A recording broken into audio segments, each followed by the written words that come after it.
के बताओ हमने के आप लोग खाते पहले कह देते हैं ये लोग खाते कह दे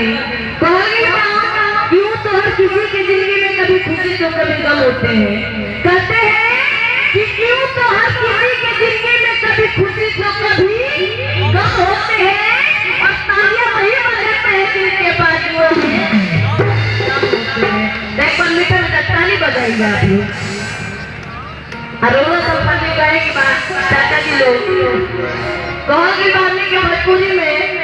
इंसान के अभिमानी या स्वाभिमानी होने के चाहिए कहो की बात कि इंसान का अभिमानी या स्वाभिमानी होने के चाहिए अब वो खबर होने के छोटे खानदानी होने के चाहिए हित कहते हो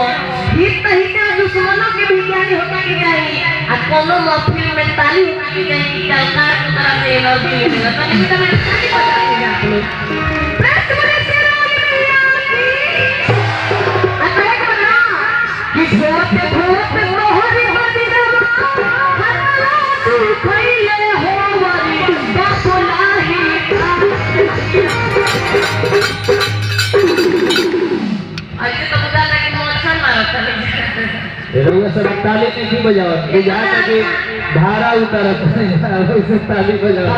ऐसा लागो कि ताली बाजता भाई काम को लेके ध्यान देवे ठीक बा अपन ताली पर ध्यान देवे बहने के भाई लोग साथ में ताली बजावे के बाद ना अपन लोग क्या क्यों यहाँ लोग सब क्या क्यों ताली बोल क्या हाँ तो ताली गई ताली बताई कोई क्या क्यों नहीं है लोग ने हाँ तो तने हाथ पकड़ के पूरा पूरा हम देखो जाता है कि काम में कितना दो के भाई लोग